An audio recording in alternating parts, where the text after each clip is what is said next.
pasigaw-sigaw, nagtantrum at nagwalang parang bata si Abante, mga kababayan. Dito sa kanilang year-end report tungkol sa kanilang natalakay sa Quadcom law di umano doon sa Kongreso.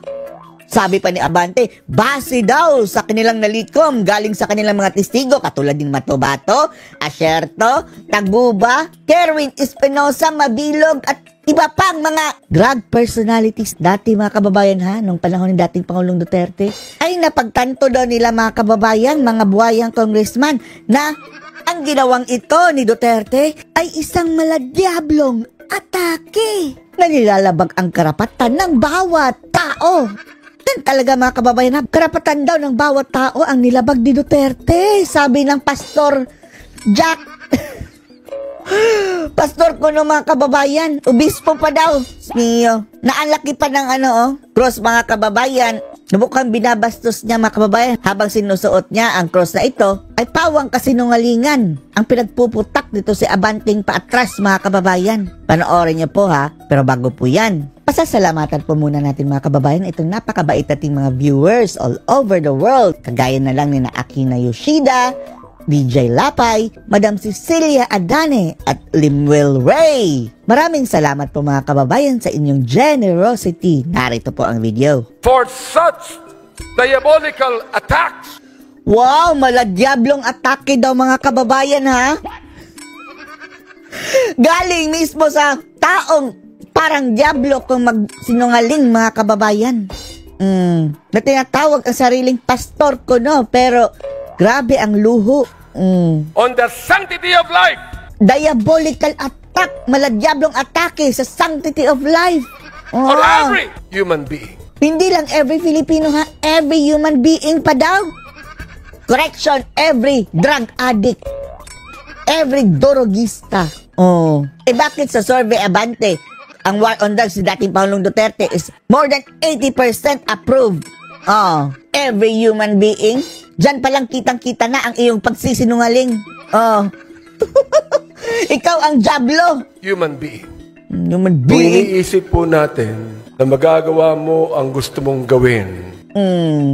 Iyang mga pinagsasabi mo, Abante, patama yan sa inyo dyan sa Kongreso, lalong-lalo na sa sarili mo. Na hindi mo sinusunod ang taligang batas. Diba? Sila, mga kababayan, hindi na sinusunod. Wala nang batas-batas sa kanila dyan sa Quadcom. Dahil nasa kapangyarihan ka.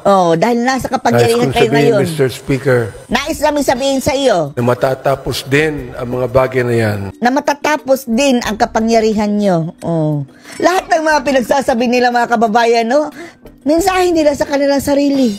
At ikaw ay hatulan Kayo ay hatulan.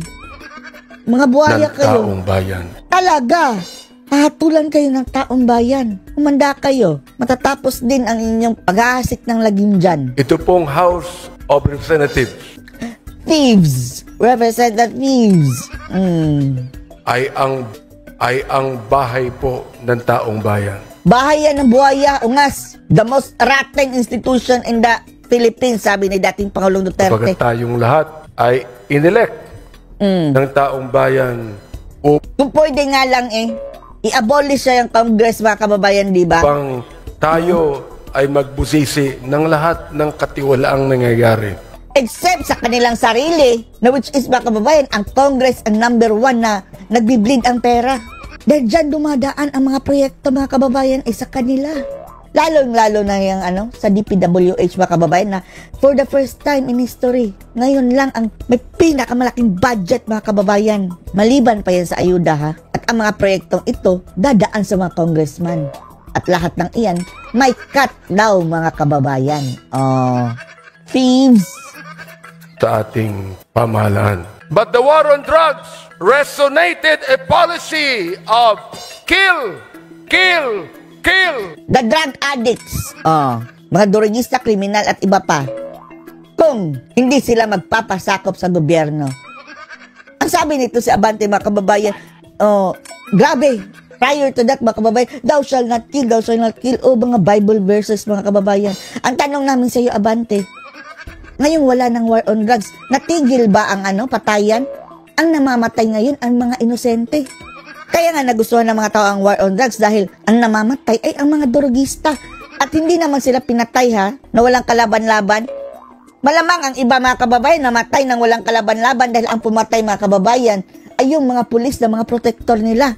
Pinabangbang mga kababayan dahil magkakabistuhan Pero yun talagang namatay sa police operation, hindi yan sakop sa Abante ha. Although sinabi talaga sa Biblia na thou shall not kill. Pero utos yan para sa individual na tao. Pero kapag parte ka ng gobyerno at sumusunod ka sa talagang pulisiya ng gobyerno ha, in performance of your duty, sasabihin namin sa iyo Abante na ang pagpatay ay hindi po maiiwasan. Lalong-lalo na't nalalagay sa peligro ang iyong sarili.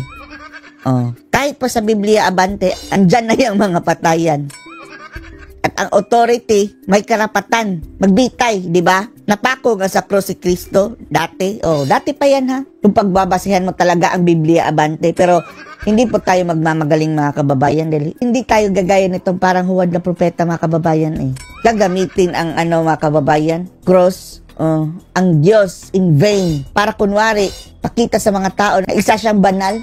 Sasabihin namin sa iyo, Abante, masusunog ka sa impyerno sa pinaggagawa mo ngayon kasinungalingan. As the former president has always said, shoot them dead. Kapag manlaban, before they shoot you, yan ang karugtong niyan, Abante. Ano kahilo? Nagbabarilan na kayo tapos mag-aantay ka pa na matamaan ka? Ang sabi ni Pangulong Digong, shoot them dead bago ka mapatay.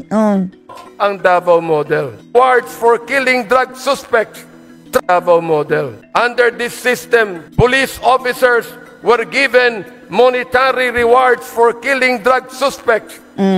Hindi bawal yan. Transforming the duty of law enforcement from a system driven by justice into a system driven by bounties. Hindi naman bawal yan talaga mga kababayan kahit pa isa ang lupalop ng mundo ng gobyerno. It's part of their duty. Mr. Speaker, in a civilized society sibilisado that upholds anong tawag ni Eric doon sa kanilang korte? Kangaroo court.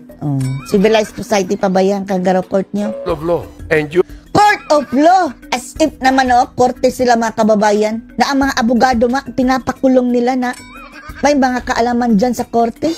Pinapakontempt, Diyos mio. process. There is no rhyme or reason Wow, rhyme and for reason para such kanta. diabolical attacks on Diabolical. the sanctity of life on every human being. Iyak na yan. But it was President Duterte himself who provided the legal cover for those killings. So what? The narrative of nanlaban. Talagang nang laban.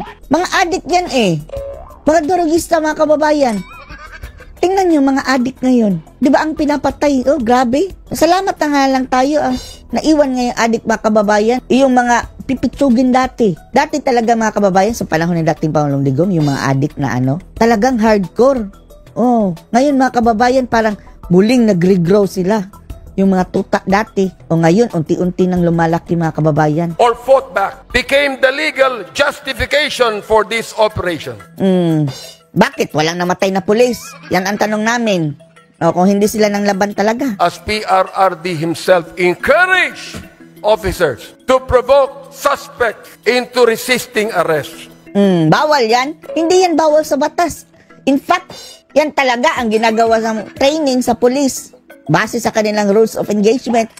Sasabihan mo, sige iputok mo. Warning yan Sige iputok mo para ma-shortcut yung buhay mo. Warning yan. Diba? Mahina ba makukote ng mga ungas sa ito? Which was he admitted in one of his of the hearings conducted, providing legal cover for the use of lethal force. Dahil in performance of duty nila yan mga kababayan, di ba? That's the reason why I even asked the question to our former president. Was your policy a personal policy or was it based upon the Constitution? Based upon the Constitution. Yan naman talaga ang trabaho ng pulis, di ba? Ang hulihin ang mga drogista. Pinapatupad lang ni Digong ang batas. Hindi lang mga drogista, mga kriminal. Pinapaigting lang niya mga kababayan. Kaya maraming napatay noong panahon na iyon mga kababayan dahil dumoble, trumiple. Times 10 pa siguro ang police operation laban sa droga at laban sa ibang krimen mga kababayan.